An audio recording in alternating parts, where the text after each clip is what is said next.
الله أكبر الله أكبر لا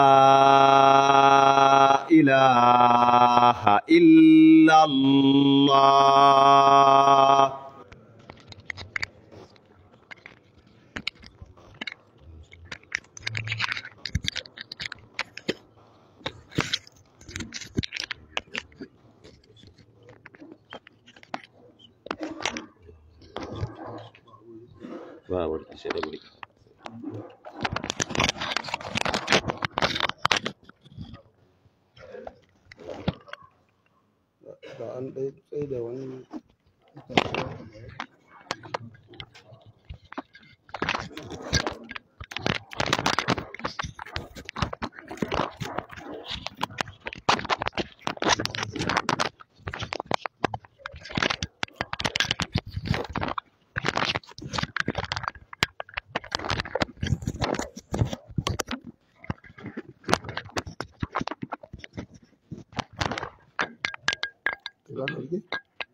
بسم الله الرحمن الرحيم.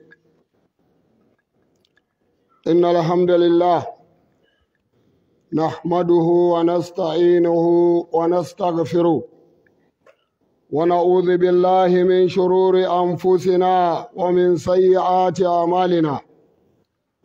من يهده الله فلا مضل له ومن يضلل فلا هادي له، وأشهد أن لا به وسلم تسليما كثيرا.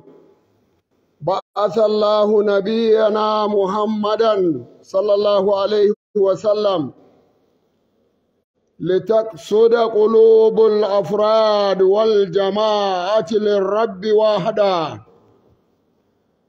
وشعائر الإسلام تعلو بأمر الله بالألفة والاجتماع أفراد المجتمع على هذا الدين، وجعل ذلك من أوليات قواعد الدين.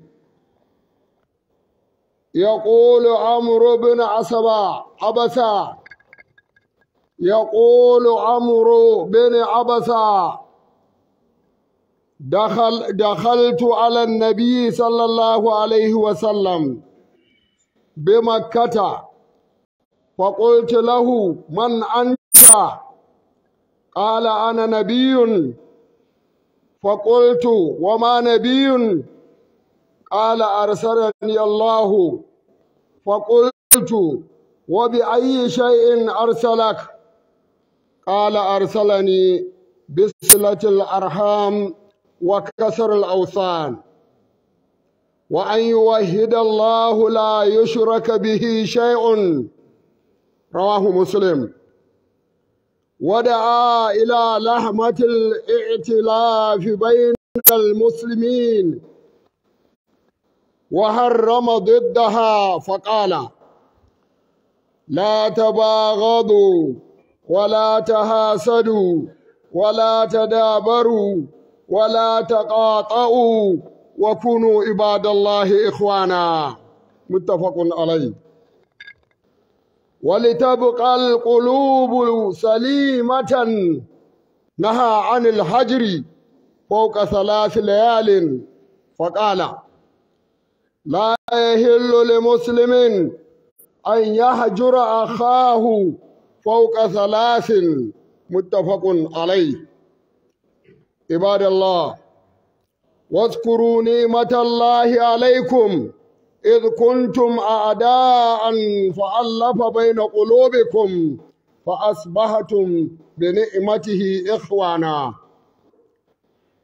فكانت تلك نعمة سابقة امتن بها على الأنصار، فقال عليه الصلاة والسلام: يا معشر الأنصار، ألم أجدكم ضلالا فهداكم الله به.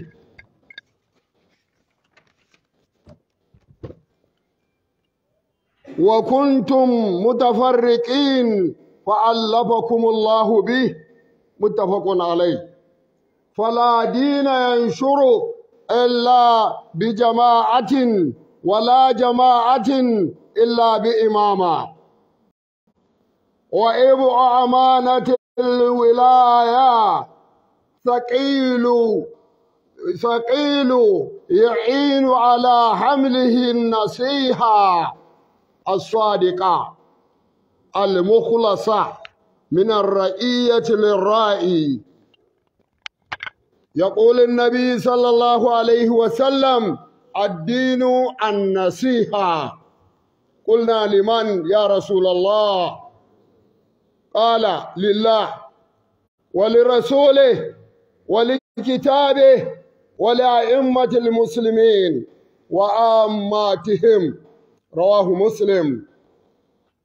قال ابن رجب رحمه الله: النصيحة لأئمة المسلمين معاونتهم على الحق وطاعتهم فيه وتذكيرهم به وتنبيههم برفق ولطف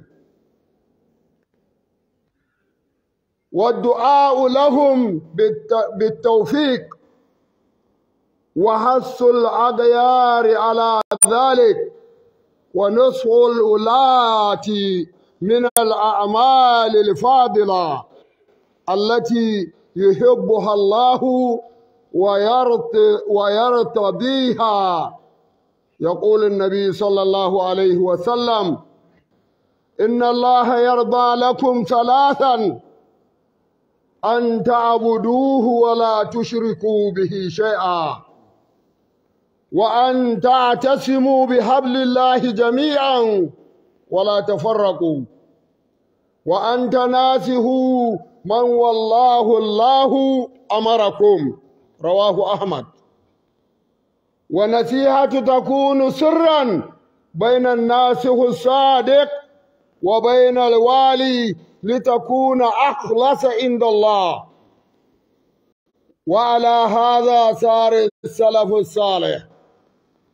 سئل ابن عباس عن أمر سلطان بالمعروف والنهي عن المنكر فقال: إن كنت فاعلا ففيما بينك وبينه. أيها الإخوة في الله، ومن تمام النصح دعوة الصادقة خافية لولي الأمر ابتغاء ثواب الله. وكان الإمام أحمد وفضيل بن عياض يقولان: لو كانت لنا دعوة مستجابة لدعونا بها للسلطان. وواجب على الرائية مع النصيحة السمع والطاعة له في غير معصية الله. يقول النبي صلى الله عليه وسلم: تسمع وتطيع لأمير، وإن ضرب ظهرك وأخذ مالك فاسمع وأطع. رواه مسلم. قال ابن رجب أيضا رحمه الله: السمع والطاعة لولاة الأمور المسلمين فيها سعادة الدنيا، وبها تنتظم مصالح العبادة في معاشهم، وبها يستعينون على إظهار دينهم وطاعة ربهم. الموفق من اغتنم أموره بالطاعة وأمور حياته بأعمال من البر متنوعة ممتثلا أمر الله. قال تعالى: فاستبقوا الخيرات. اعلموا أيها المسلمون أن رسول الله صلى الله عليه وسلم قال: إذا مات الإنسان انقطع عمله إلا من ثلاث: صدقة جارية، أو علم ينتفع به، أو ولد صالح يدعو له. رواه مسلم. ومن حقه على الرعية الدعاء له بالمغفرة ورضوان جزاء ما قدم لرعيته وللمسلمين من أعمال صالحة. يا أيها الذين آمنوا أطيعوا الله وأطيعوا الرسول وأولي الأمر منكم، فإن تنازعتم في شيء فردوه إلى الله والرسول إن كنتم تؤمنون بالله واليوم الآخر، ذلك خير وأحسن تاويلا. بارك الله لي ولكم في القرآن العظيم. إن الله وملائكته يصلون على النبي يا أيها الذين آمنوا صلوا عليه وسلموا تسليما. اللهم صل وسلم وبارك على محمد وعلى آله وصحبه أجمعين.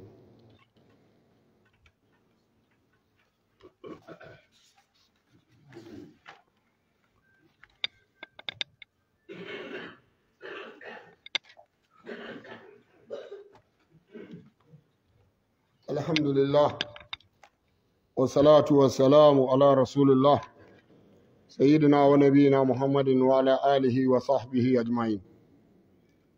‘Yan uwa musulmai, da farko muna mai baku haƙuri saboda kasancewar na ji an sanar da cewa ƙarfe 1 kuma gashi an ƙara lokaci. Wata mantuwa ne wanda ta faru, muna fatan Allah shi gafarta mana. Abu na biyu, mun ja lokaci, jama'a da yawa suna rana, za mu taƙaita dukkan abin da ya sauƙaƙa daga cikin kutuba, kuma mu jawo hankalin 'yan uwa da ita domin mu faɗaka, mu kuma zama abin yi wa junanmu nasiha kamar yadda huɗubar ta karantar da mu. Don haka ya haƙuri da abin da za a ji, ko da ba a ji shi duka ba, za mu taƙaita gwargwadon iko. Muna gode wa Allah. Farko tukunna dai kutuba tana karantar da mu akan cewa addinin nan namu na Allah nasiha ne. Addini an nasiha. Muna gode wa Allah, muna neman taimakonsa, muna neman gafararsa, muna neman tsari ga dukkan sharrin kawunan da dukkan sharrin ayyukanmu. Wanda Allah ya shiryar fa babu mai batar da shi, wanda kuma Allah ya batar babu kuma mai shiryar da shi. Muna tsira da salatin annabi Muhammad sallallahu alaihi wasallam. Mun shaida annabi Muhammadu bawansa ne kuma manzonsa ne, tsira da aminci su tabbata gare shi da shi da sahabbansa da aminci mai yawa. Bayan haka ya jama'a, mu ji tsoron Allah na gaskiya, ba tuban muzuru da cin kaza ba. Ka yi laifi ka koma ka tuba ka koma kan laifin. Ka ji tsoron Allah kamar kana ganinsa, idan kai ba ka ganin Allah shi yana ganinka. Mu tsaya tsayin daka akan dukkan kowanne irin al'amari, salari da ɓoye. Ya jama'a, annabin nan namu annabi Muhammadu sallallahu alaihi wasallam, addinin da muke tunƙaho da shi na musulunci yana faɗaukaka ne daga ɗaiɗaikunmu na jama'a da jam'iyyoyinmu na al'umma. Ya jama'a, Allah subhanahu wa ta'ala ya sanya walicci na shugabanci akan al'umma kamar yadda ainihin aka aiko manzon Allah sallallahu alaihi wasallam tun farkon al'amari tun kafin hijira. Wani bawan Allah ana ce masa Amro bin Abasa ya shiga idda manzon Allah sallallahu alaihi wasallam yake tun yana Maka, sai ya ce masa kai waye? Sai ya ce masa shi annabi Muhammad sallallahu alaihi wasallam ya ce shi ne annabi. Yace kai menene wai annabi da kake cewa kai annabi, kai menene annabi? Yace shine wanda fa aka aiko mana da shi, shine wanda Allah ya aiko. Da me ka zo? Domin shi mutumin ya san duk annabawan da aka turo ana turo su da wani abin da za su idar. To kai da me ka zo? Kai da me ka zo? Sai ya ce an aiko shi ne don ya sabunta zumunta, ya kakkarya gumaka,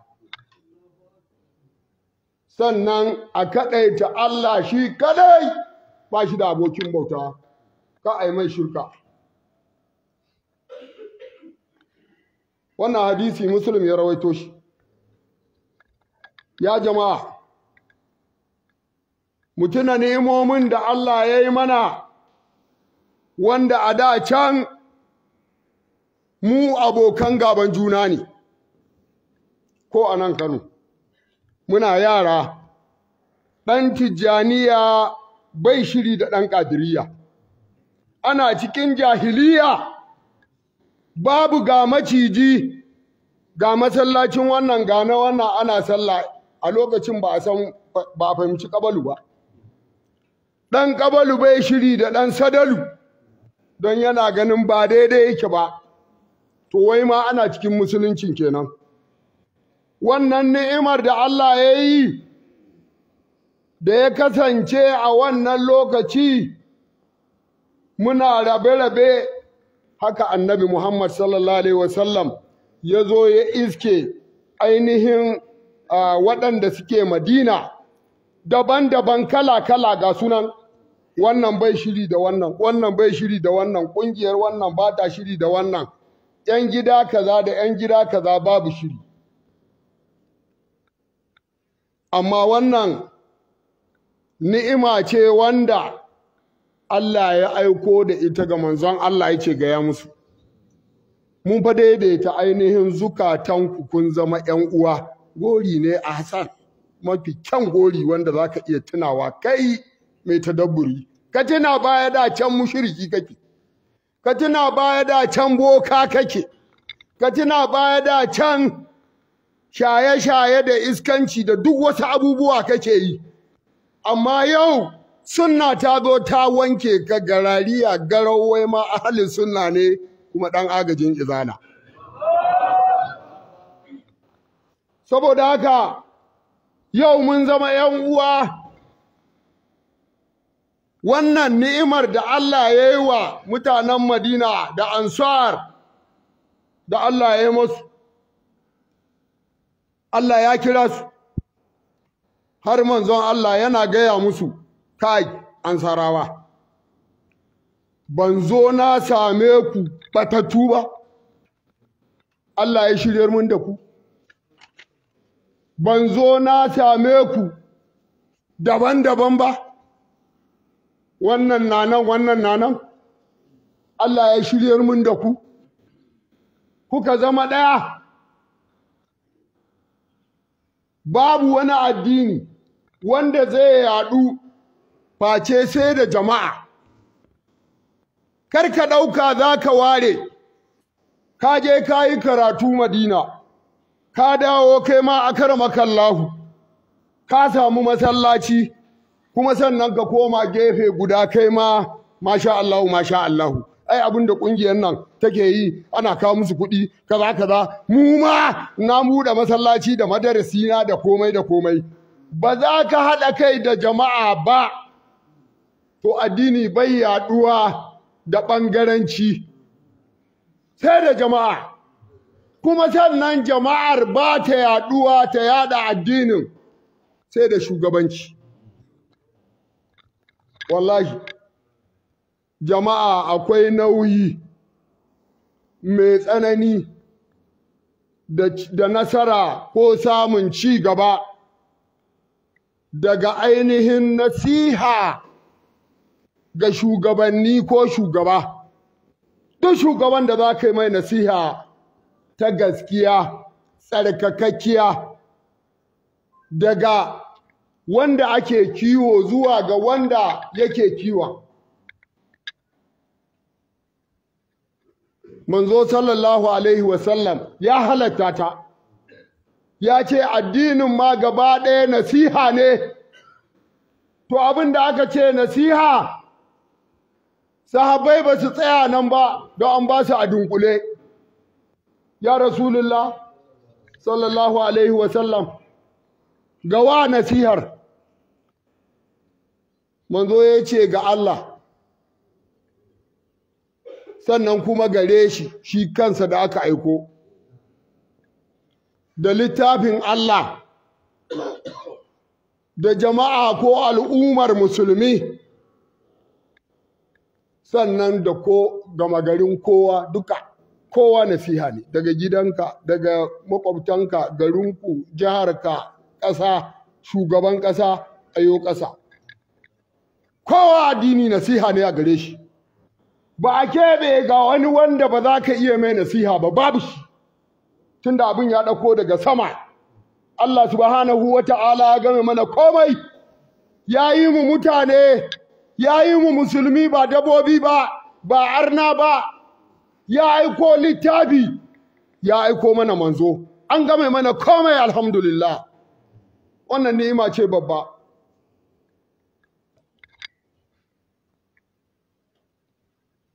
Ku sani ya jama'a, Ibn Rajab ya ce, ita wannan nasihar ga al'ummar musulmi ana yin ta ne wato akan gaskiya, babu cuwa-cuwa a ciki, da biyayya, da tunatarwa,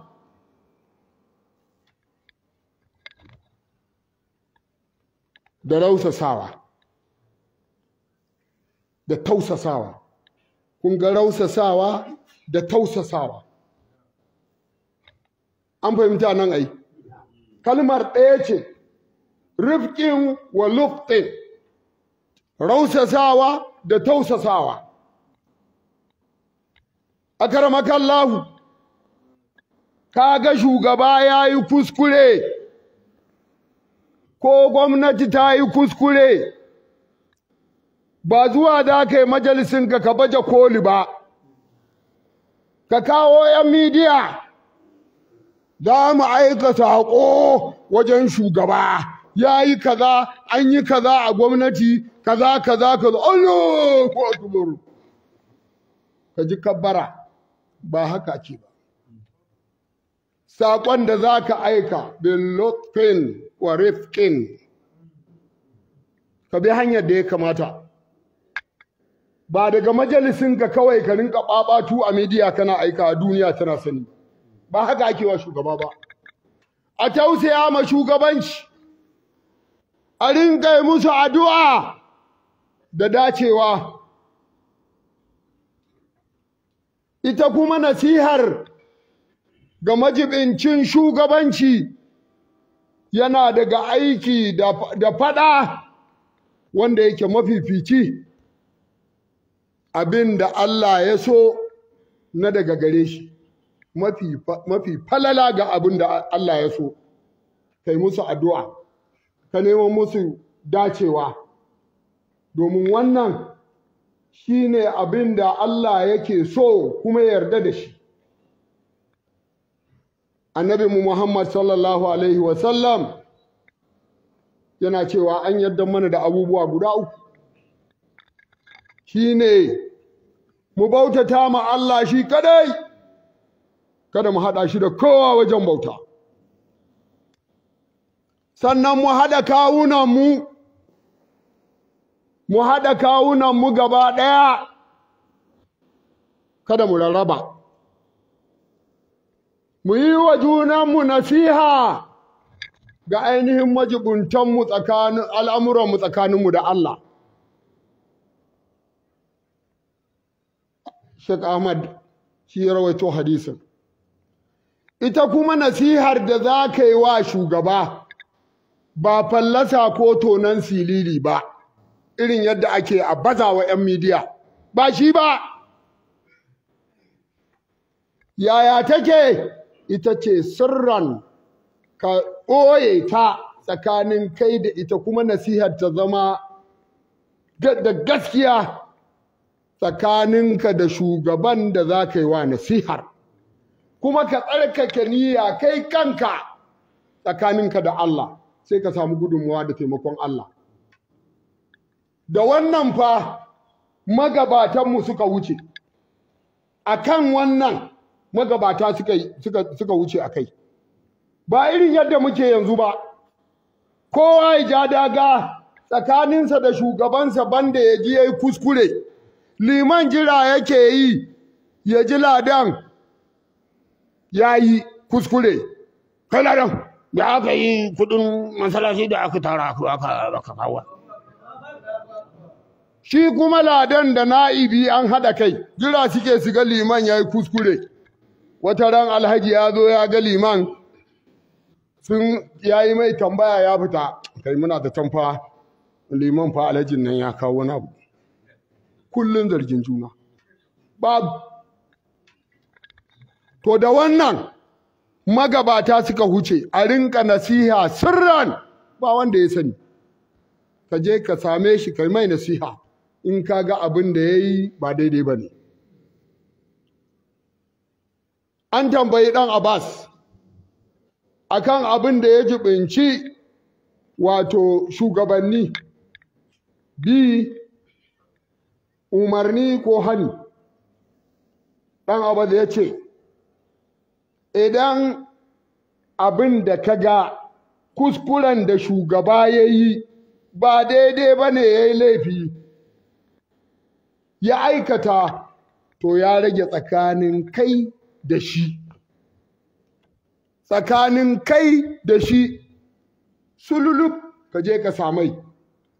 Ranka ya daɗe ciyaman, ranka ya daɗe shugaban ƙungiya, ranka ya daɗe kaza kaza kaza, an fa yi kaza an yi kaza. Ye, haka ne? To ba daidai ba ne, a gyara. To mu je mu gyara, mu je mu gyara. Ba wanda ya sani, sai ka dawo. Kuma ba a ce ka dawo masallaci, ai na je na yawa shugaba nasiha. Babu.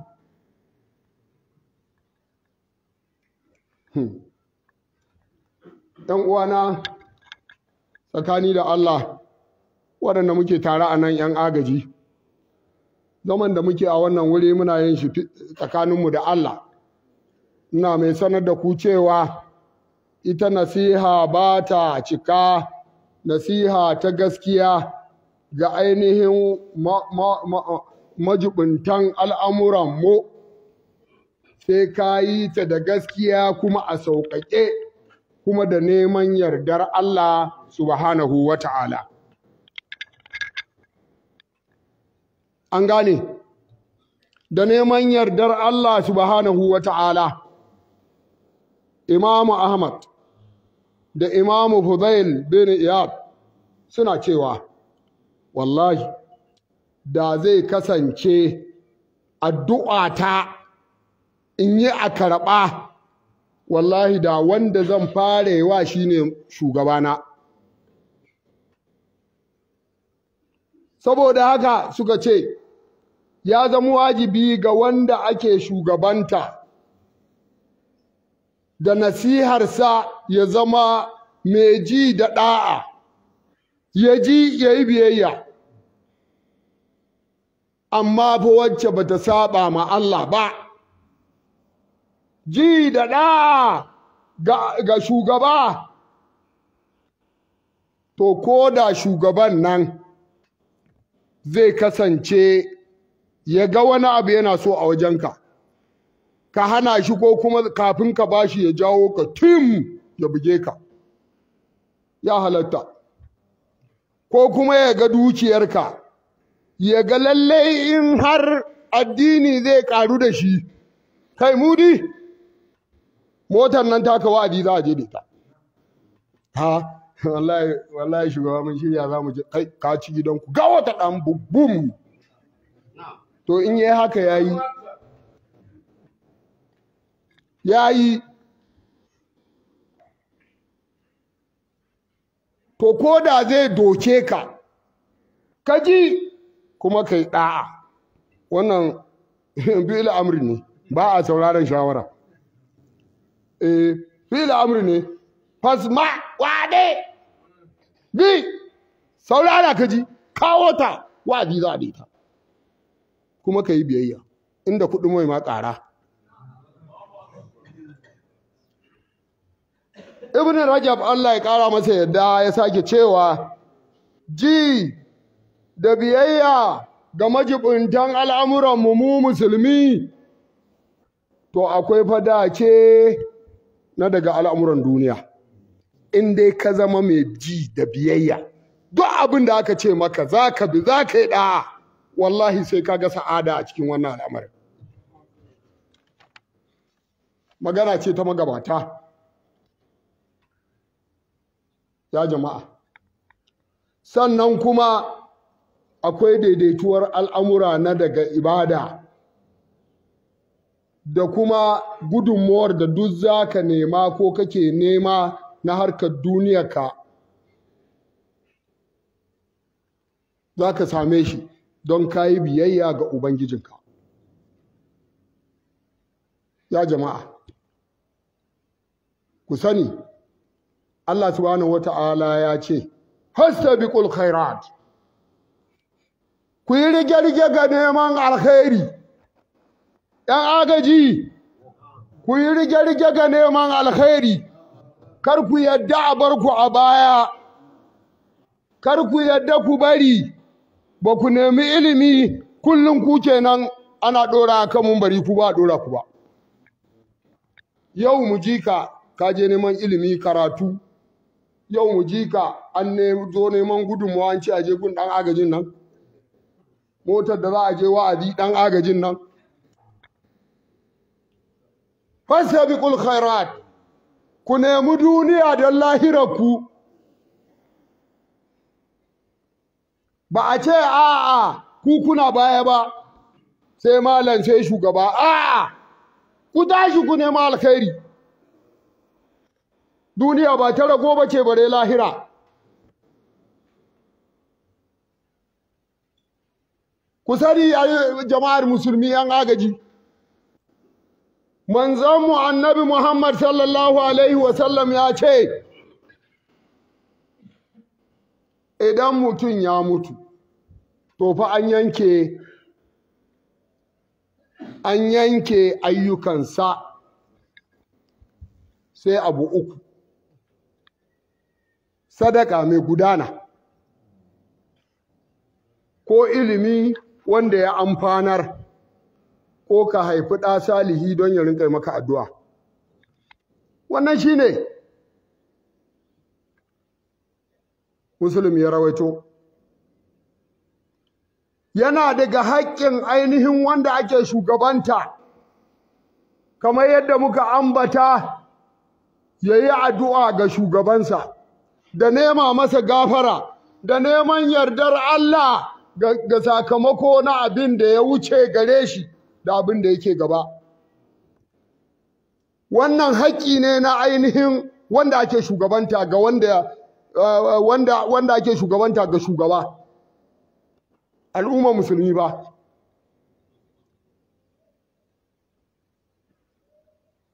Daga ayyuka na kyawawan ayyuka a roƙa ma shugabanni in kana son taka kai ma ta yi kyau. Ya jama'a, ya waɗanda suka yi imani da Allah da manzonsa, ku bi Allah da manzonsa da ainihin majibintan al'amuranmu. Idan wani abu ya zo mana wanda ba mu gane ba, muna jayayya a kan shi, to mu koma ga Allah da manzonsa.